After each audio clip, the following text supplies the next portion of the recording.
Hello and welcome to the Bee Formless Flow Driven CEO podcast. We are on the same day zone. I won't say time zone, but I'm really thrilled to have Julian Issa here all the way from the UK. I didn't actually ask you whereabouts in the UK to live in, but it's morning there and it's evening here in Melbourne, Australia. Welcome to the pod, Julian. Thank you. Thank you for having me. It's a pleasure. Thank you. Where are you based in the UK exactly? I'm in North London at the moment, so representing, yeah, North London. I do love London. I haven't been there for a few years, but it is one of my favorite places in the world, even on the days when it's not sunny. There's always a conversation about weather. It's probably the second or third conversation I know. anyone has. I know. Sorry about that. But we're not going to talk about that today because I'm really like actually looking so forward to what we're about to talk about because it really is going to be one big exploratory chat. You are in a year of exploration, and I love that because I've also done that myself before, and I'm really intrigued and curious to understand what that looks like and what that's felt like for you. But just quickly, just a little bit about you, and then I'll hand it over to you to give us more about your journey. Is you are the host of the Beyond Tomorrow podcast, and it's a platform for exploring innovations in longevity, health, tech, and human potential. What a combination, right? Like longevity is so important, as is tech, as is human potential, and of course health. And it's funny, I've been having some conversations even to today just around why health is so important, and we need to take it more seriously. And I'm sure you've got a lot to say about that. And ultimately, your mission is to help others build a better tomorrow. And so I love that. I Yeah. love that it's all around building a better tomorrow. Tell us a little bit about your journey from opera singer to where you are now and today. Yeah, thanks so much. Real pleasure to be here. So, grew up in the UK, Lebanese immigrant parents who I know in Oz there's a lot of Lebanese. Yeah. My parents came over in the late 80s during the Civil War, and so I had a very British upbringing, as British as it gets. And then I went to choir school when I was 8 years old, and I was singing at Westminster Cathedral with my robes and everything, and got really immersed into the musical world. And so music's been like a key part of my life from a very young age, singing, violin, all that. University came, and I eventually decided that I wanted to pursue opera singing because I was getting a lot of the lead roles and there was a lot of positive feedback on how I was performing.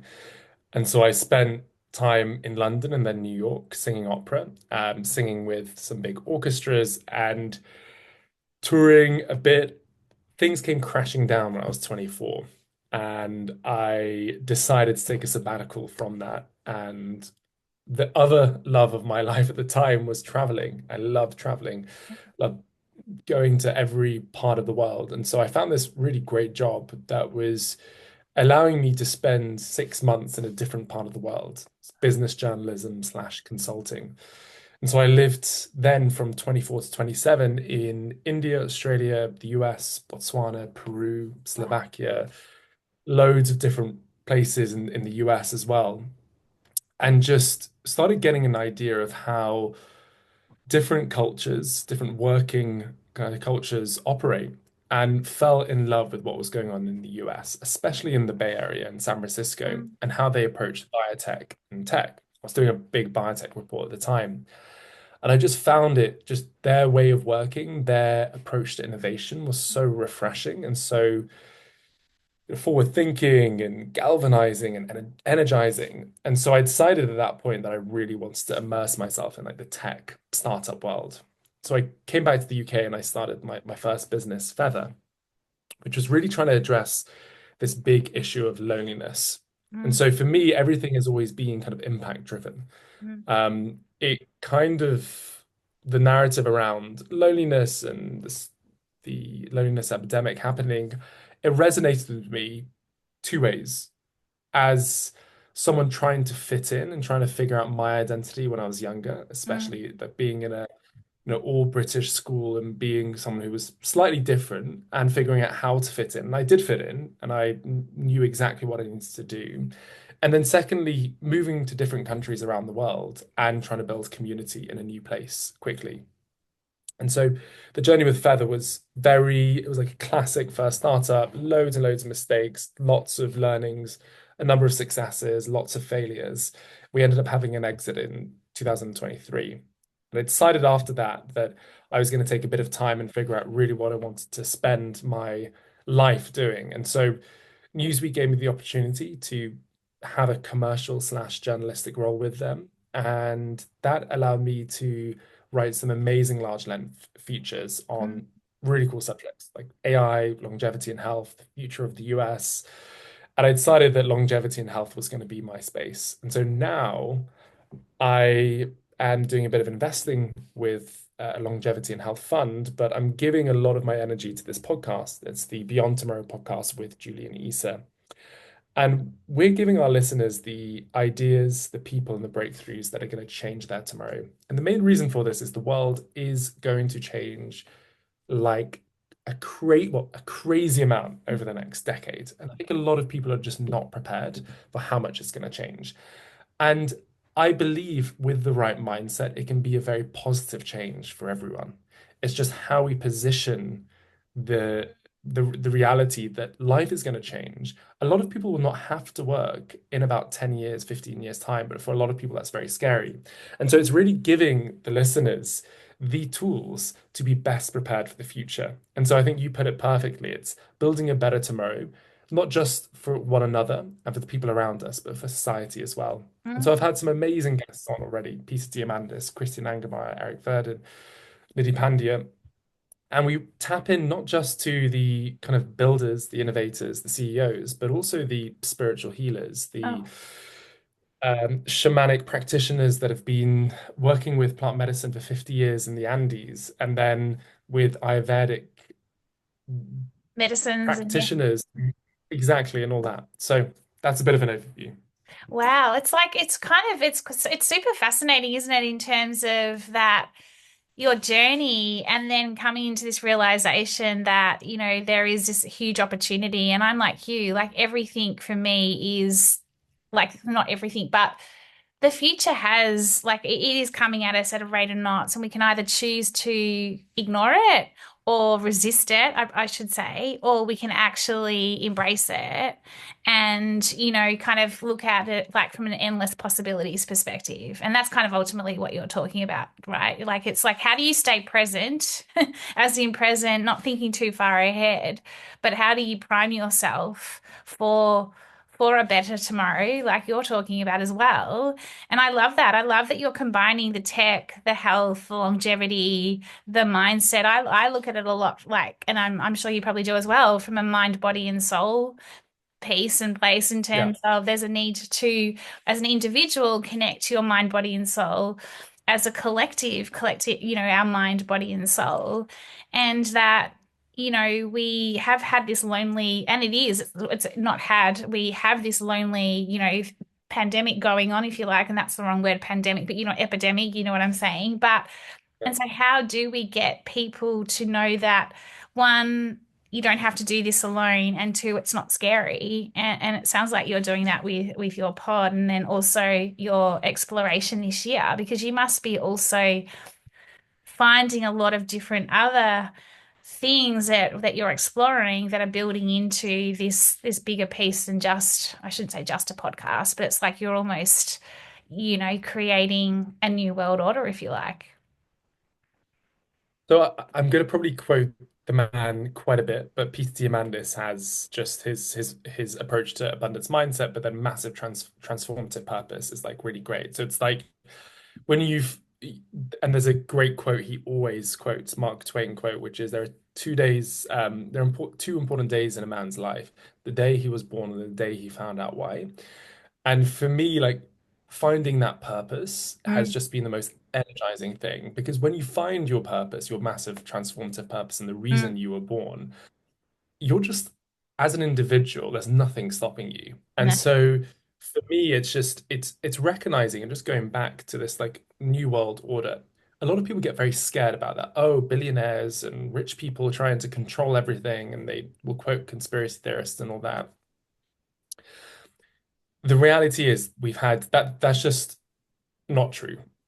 There might be like a small sliver of that happening, but the reality is a lot of tech that's built, a lot of biotech is built for the masses. And this is very much the same thing with a lot of things that are going on right now. You know, we talk about, for example, longevity.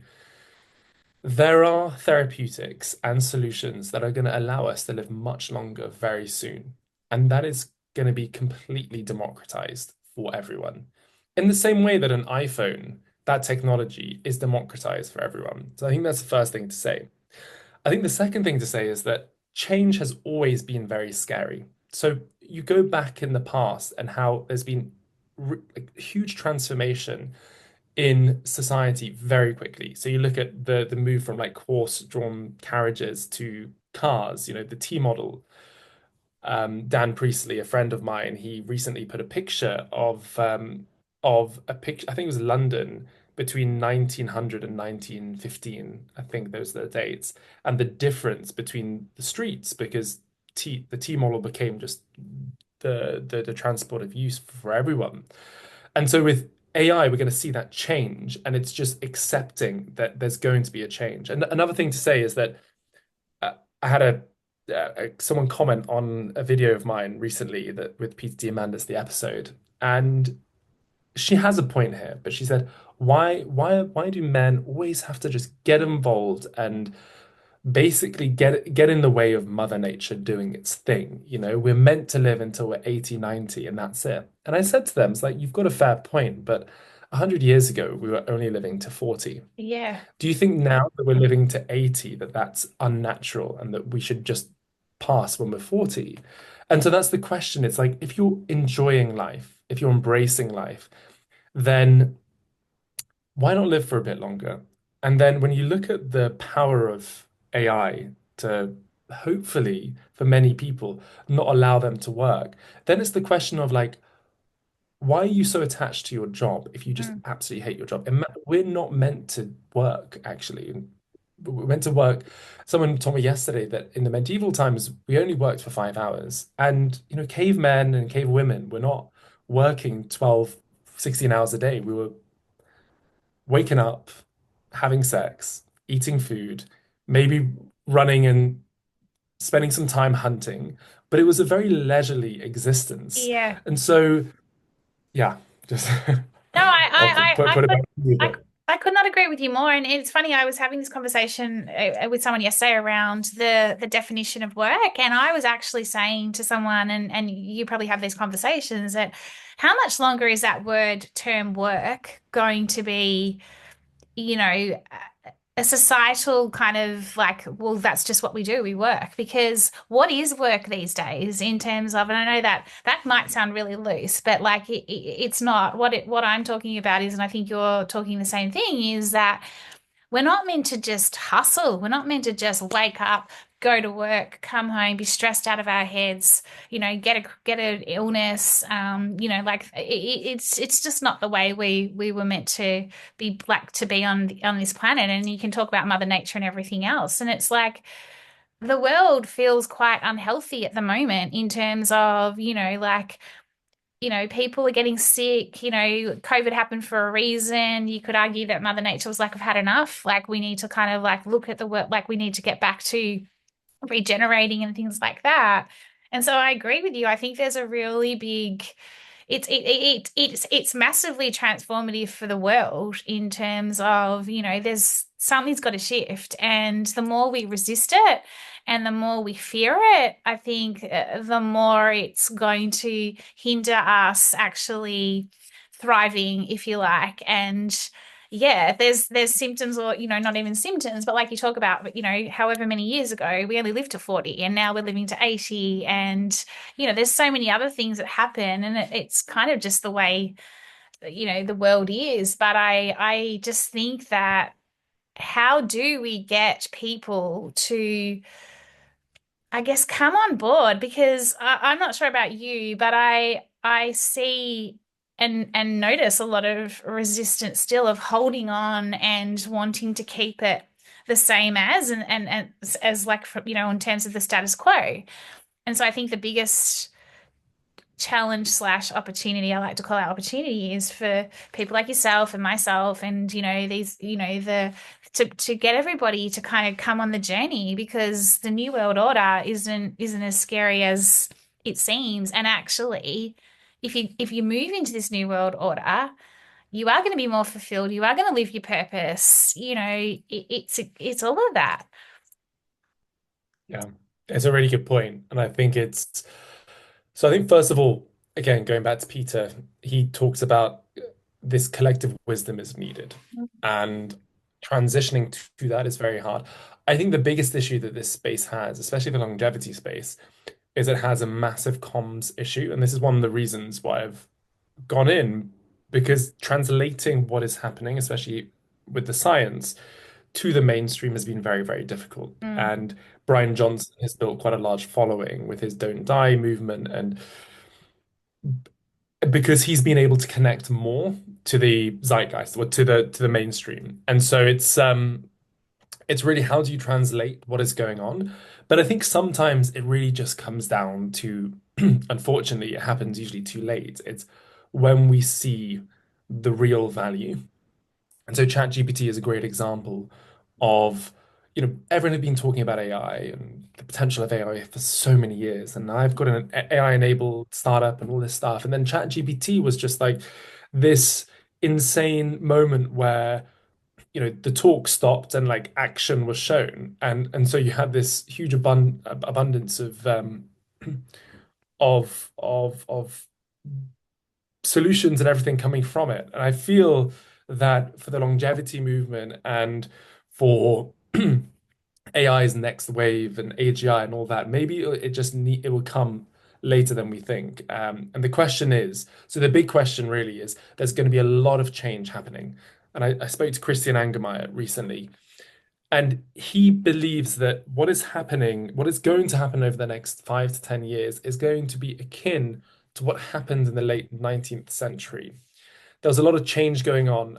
It, there was three big inventions, and I'm going to butcher what the three are, but there was the automobile. yeah. I think light is one of them, and then that happened a bit later. But I think electricity, if I'm not mistaken. But there was a lot of like huge inventions that happened, and a lot of change.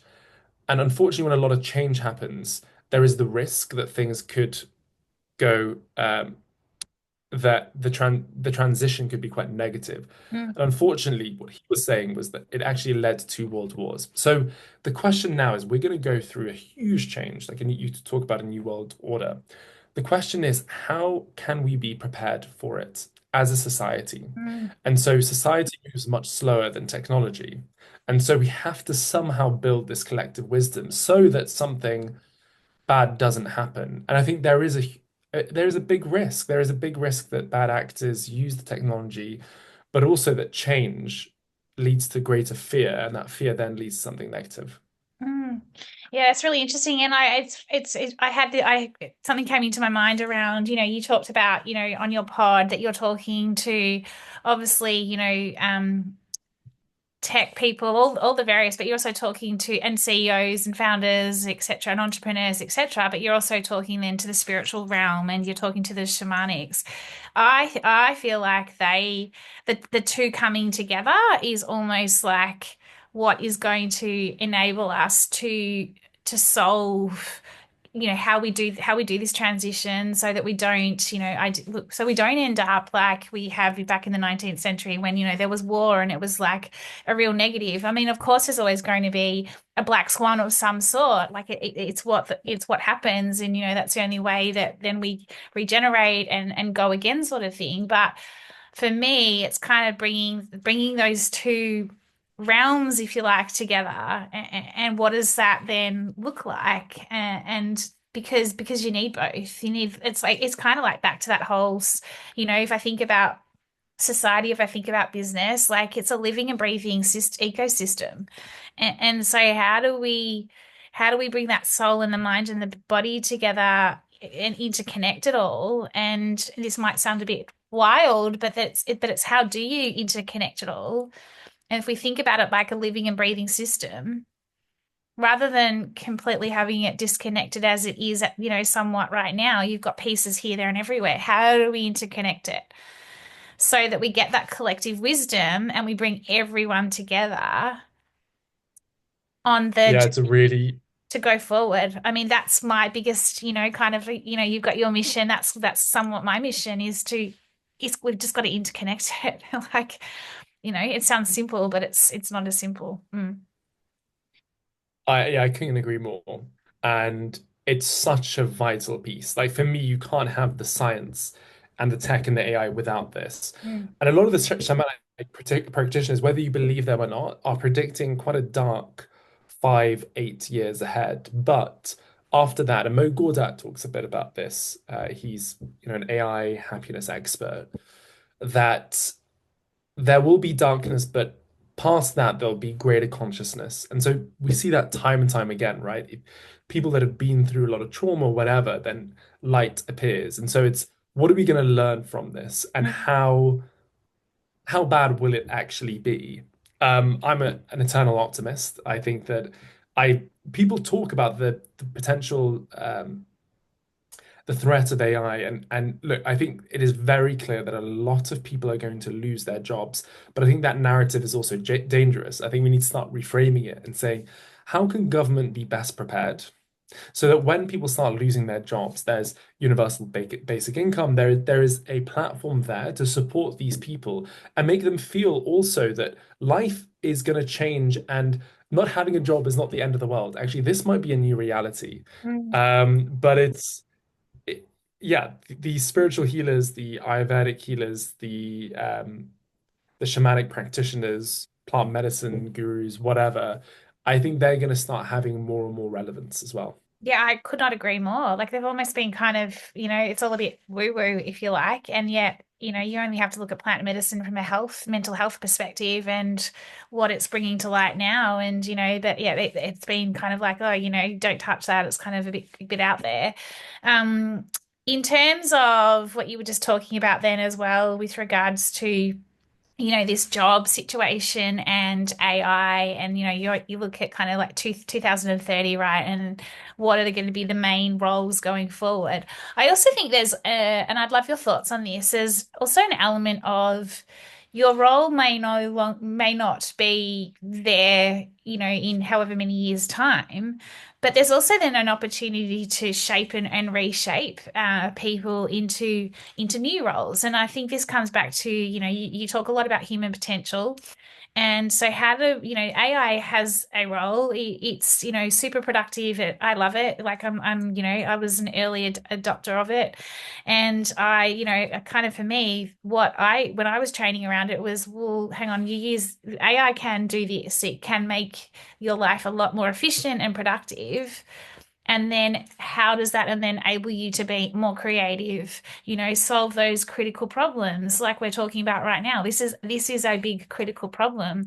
So I think again, as a society and whether it's government or leaders, we have a role to play in terms of, okay, you might be in this role now.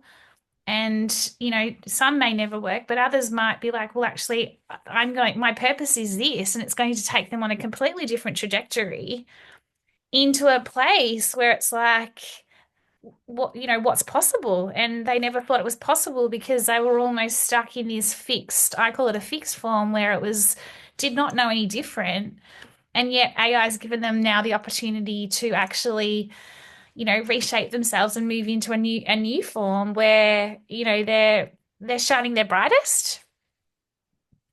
So it's again, a really good point. So fixed form.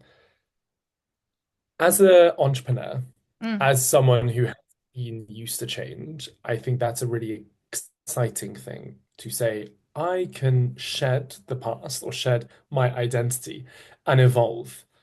But I think this is something that I'm debating on a panel soon. It's the us versus them, I think, Yeah. mindset that we need to try and shape. It's a scarcity mindset, it's this victim mindset, but I think it's also recognizing there are a lot of people that are working in certain jobs that their parents did, their grandparents did, their great grandparents did, and they have a very fixed idea of what life is and what their identity is.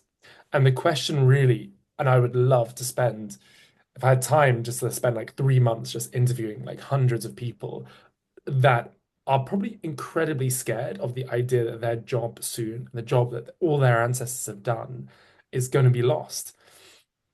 We've again seen it before, right? I'm sure, the the person whose parents worked as blacksmiths back in the day, or parents worked as butchers, or they had to go through that at some point. But it's like, how can we really listen to those people as well? Mm, Because I think for entrepreneurs, we're used to changing and evolving and being somewhat chameleon-like, but mm, for others, and I think also a cultural thing as well. Like yeah, the son of Lebanese immigrants, and the Lebanese had to get used to shit going awry often. mm, And so there's something built in us that says, okay, shit's hit the fan. All right, are we used to this? Let's just pivot, do this, whatever. A house got blown up, or our business, has been like bankrupt because of, phonies or whatever, or cronyism. I can either, sit and cry about it, but there's not going to be food on the table if I do that, or I can get on with it. So mm. it's going to be interesting to see how different cultures adapt to it as well. You're right. Yeah, I hadn't thought about it that way actually. Yeah, I hadn't thought about I guess the kind of years of like always doing the same thing and it's, kind of from family, it's a family thing, right? But and I don't say but I think that, if we come right back to this notion of work and how attached we've been to the identity, our own identity and that of work. I think that for me is what we really need to unpack as well as part of this. And by, like you say, understanding more around the different cultures and the different people that are like, oh, well, we've always just done it. We've always worked like this. And now all of a sudden my career or, job is going to become extinct is essentially what we're talking about here is around understanding their identity and almost kind of shining a light on, well, what is your identity outside of just work? And I say that because, I spoke to you briefly before the pod and I told you that I burnt out big time in a few years ago. And I was a workaholic. Like my whole life was work and it was my whole identity. And I've always, before starting my own business only 18 months ago, I've always worked for somebody. So, I'm a new entrepreneur, if you like. Even though I scaled another business, it wasn't my company as such. And so what I'm saying with this is though, when I actually jumped off the cliff and finished in my role, I had to really then unpack who the hell am I and what the hell am I and what do I want to do next? And it was a full identity crisis. And so I think we've got that going on as well, in terms of exactly what you're talking about and needing to understand who are we and what are we, separate to the work that ultimately sometimes defines us. What's your thoughts on that? Yeah. So I think this all comes back to one thing, which is fear. I think fear is something that we all have, and it's one of the best. Uh, it's one of the most important things that human beings have developed through evolution, right? To survive. And now in a new world where we're civilized and dangers are different. Our amygdala is firing off a bit too much. And so it's like, what is going to be the like magic pill that's going to allow us to feel safe? And how can government quickly move to create that safety blanket? I was speaking to someone yesterday who said we're entering like I think he called it like a autocratic time, or tech oligarchic time, where big tech is going to basically control the world, and OpenAI will be worth trillions and trillions, and so it's like, how does government step into this, Mm, and how it's we need really, really smart, much smarter people coming into policy and government than we currently see. What I find amazing is what's going on in the Gulf with Dubai and Abu Dhabi and Saudi Arabia, and these countries are just re like so forward thinking and Mm, innovative mm, how they're approaching AI and preparing their populations for AI. This whole new order is also saying that the West doesn't have this kind of advantage anymore. It's not like you can, fall back on your tax havens and colonization and the advantages you've had in the past. Like you've got to move fast. And actually a lot of the previously developing world has a lot of very ambitious people, very hardworking people, and they're getting ahead as well. So I think the first thing is fear, like really addressing like where mm, is fear coming mm. from and Agree. what are solutions to reducing fear. Christian Angermayer says psychedelics. That's what he says. That's quite I've a heard that too. controversial answer. Mm, Yeah, but I'm an advocate for plant medicine and psychedelics in a therapeutic sense, and I have to caveat that in saying that always be very discerning about the sort of person that you're ever going to do it, and always do it in a therapeutic yeah, I agree. environment, and also do it in a legal country as well. Um, but the second thing is like, how do you get government ready for this? Like government has to be ready because they're the ones that are ultimately going to prepare for society. And I think COVID almost is like this talk about being spiritual was almost like the universe saying, yo, this is your practice test run. Yeah. Shit is going to change very quickly. And this is me showing you how unprepared you are. Well, AI and also like climate change, I think is something that's been put on the back burner, but I think it's actually the AI, super intelligence revolution that's coming is going to be much, much bigger the change than COVID. Mm, So be ready mm. for it. Mm. What do you think? You may not have the answer. What do you think? Like, how do we get through to governments? Like, what's the answer? And it's probably not the answer right now. And obviously you're in that year of exploration, so you're probably, by the sounds of things, exploring lots of different things. And probably Yeah. some of these things are keeping you awake at night in terms of, how do we solve these big, complex problems? What do you think are like some of the initial like step by step, one foot in front of the other? Because that's kind of almost like what we need to do, right? It's like take one step forward. You might take eight back, but let's just start to take the steps forward. It's funny, there's a show called Have I Got News for You in the UK, and they were joking about Saudi Arabia and elections because I think it was Trump was there and he was speaking, and one of the hosts said, "Oh yeah, but they know nothing about elections in Saudi," because they were joking that it's that they've got the royal family who basically just in power. But I think it's that very reason why these countries are getting so far ahead because they can think in a long-termist way. They Mm, can think about what is happening in 30 years in our country and let's plan for that. Let's like visualize at a much longer term scale mm, than, let's say, in the UK or Australia. Australia, mm. 3 years for an election cycle. It's like I that know, is actually madness. isn't Like it? they're just a lot of and I don't know if you've spent much time in Canberra or Westminster or wherever, but the amount of politics and bureaucracy that goes on, it's very stuffy and it's very difficult to really get through to the politicians and actually enact change. So I think the question is, all right, we have to be thinking much more long-termist about this. And so we need politicians that are able to look past just the short wins that they would get to, appease potential voters and show voters that they're Mm, doing something right and mm, be thinking much more long-term about that. That's the first thing. I think also just, I don't know how we reduce politics in politics, but mm. yeah, I haven't found a solution. And whenever I spend time in Westminster, I just find my soul leaving my body as well. So.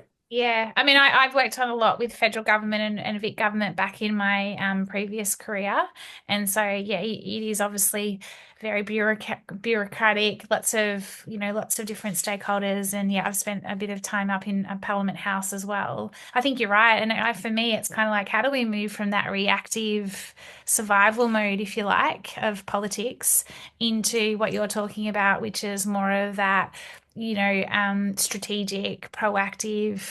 I call it optimally thriving, similar to like your longevity piece. I call it optimally thriving so that we are thinking ahead, we are planning, and we're bouncing forward. Yeah. I have a question for you. And when you booked in to do the pod, and I'm really curious because I want to just explore it really quickly with you. But it was kind of like a personal insight. I asked about what, if you had a personal insight on life leadership or business or an experience. And you said so much of life and career is being ready for when luck arrives. Luck. Can you elaborate on that, please?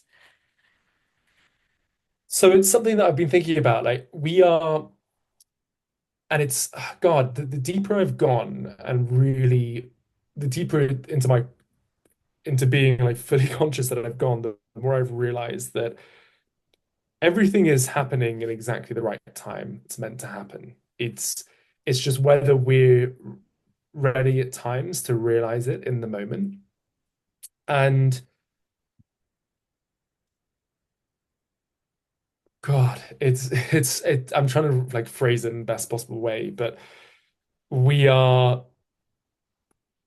so I'm going to break it down a few things. So Jim Kavanagh, who's the founder of Worldwide Technology, one of the biggest private companies in the US, he talks about how you have to be playing the game Mm, to even have any chance of winning. mm, And so if you're on the sidelines, if you're like fucking around and not actually playing the game, you're just not, you don't have any chance. So the mm. one thing you should do if you really want to do anything in life is put the football jersey on, get on the pitch, and you might be shit, but everyone is shit from day one. I So think it's this true. idea that it's true, and it's like Totally. it's and again, I keep on quoting people, but Alex I love it. Hormozy I talks love a quote, two by the sorts way. of people. People that can and people like people think they can and people think they can't. Both are right. And so you have to have that can-do attitude. Mm, And what I believe is like you have to be prepared and do your absolute best. And if you turn up every single day, you're going to be ready for when luck arrives. And so when luck eventually happens, you're like, wow, oh my God, like luck's happened. And for whatever reason, I've just signed this insane deal. And oh my God, my metrics have just like 20x. But I was ready for that. I was ready for that luck to come into my life. But that luck, it's like it could happen today if you're ready, but it could happen in 3 years. And it's just being ready for it, being on the field for it, preparing for it, and having that can-do attitude. But it's because there are times when with the pod or with the business or whatever, or serendipity has happened and luck has just, and I'm like, whoa, oh my God, I'm ready for luck now. But luck is just it when you see it, you're like, oh my God, like I was ready for it, but that is luck when it comes, you know. yeah, I love that. It's I a love hard thing to explain, No, but I am totally vibing in terms of because I totally get it. And it took me a long time and it's only probably been on my own exploration and the ability to become formless and that whole shapeless and like water and exploration and you know actually trusting the process. And for me that's that spiritual yeah, piece that comes in as well. Like, rather than resisting it, trusting the process, accepting that okay, things might be a bit shit right now, or, I'm facing adversity and, you talked about this victim mindset. Or I can keep showing up each day. I can keep getting onto the pitch or on into the arena, whatever it is. And yes, things might fuck up and, I might have a day where it's like, but it's fail fast, right? And I truly believe that, when you're on that journey and, all the pieces of the puzzle start to come together, it's like I hadn't thought about it as luck though. Like I hadn't used that term luck, but it's almost like, I go, I get it now. And that's for me going, oh, that makes sense. Yeah, okay, you're ready, I'm ready, you're ready, I'm ready, you're giving this to me now. And it's kind of sometimes Yeah. it's a surprise and delight, but that's what you're talking about I think as luck. And Yeah. I'm gonna use that more because we sometimes look at luck as like, oh, there's no way that's ever going to happen to me. But Yeah. actually, what you're saying is, well, just be in it, just get off the sidelines and just be careful what you wish for. Do you know what I mean? Yeah. Like, I think But that's it's that. also like, yeah, it's like saying like, okay, I get on the pitch, I'm a, very average, let's say cricket player. I've played like 3 times. Oh, I'm playing. Like, why am I not why am I not like why have I not made it? Rather than like someone who's been working day in, day out, has mastered the art, and then one day some random Glenn McGrath comes and sees this guy just like smacking it for a six, right? And it's like, oh my God, if Glenn McGrath wasn't there, he wouldn't have seen me and signed me up to whatever team. And it's saying that like that is luck, but like preparing yourself for it. That's I think that's what I'm trying to say because No, it's I get we it. talk about overnight, Yeah, but I get it. And it's funny, I actually do have a shamanic healer that I speak to probably every year or so. And she actually called me on it last year. I had a session with her. It's generally once a year. And she was like, I was in a hurry, like, it was my old world, me just hustle, hustle. And I'm like, and I was talking about my business. And she just looked at me and she said, you just need to calm down. Things don't happen overnight. You just need to keep showing up. You need to keep doing this. And, you're still rebirthing, Bee.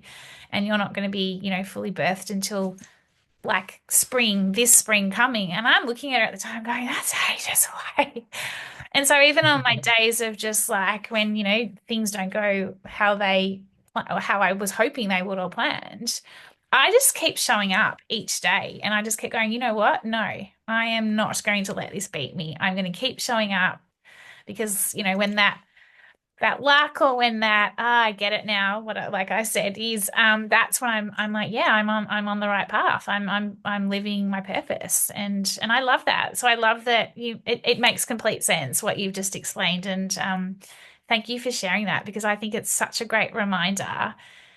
And also her for name me, is not Michelle, right? pardon? Your shamanic healer is not called Michelle. No. No, no, Okay. no. I can I just talk. want to add one Yeah. last thing about just because I need to because I know some of the listeners are going to be from Australia and the UK, but it's this being able to unshackle ourselves from the tall poppy Um, syndrome is such an important part of it. And yeah. so one part of actually being ready for luck is actually not fearing judgment and being able to say, I'm going to be different. I'm going to put myself out there and Mm, I'm going to celebrate myself. And I'm going to do whatever I can, whether that's a small community in Melbourne or London or go to the US to make myself feel like what I'm doing and being myself is allowed. I'm giving myself permission for that because it's on it, like the amount of years I spent, like not even, I'm not going to say doubting myself, but being in the wrong environment to allow myself to be to be true to myself what is probably the one thing I do regret. mm. Yeah, I've for so many years like doubted myself, judged myself, all of that. I don't believe in regrets. I don't have regrets. I think that, for me it's always like there's always a lesson that comes out of it.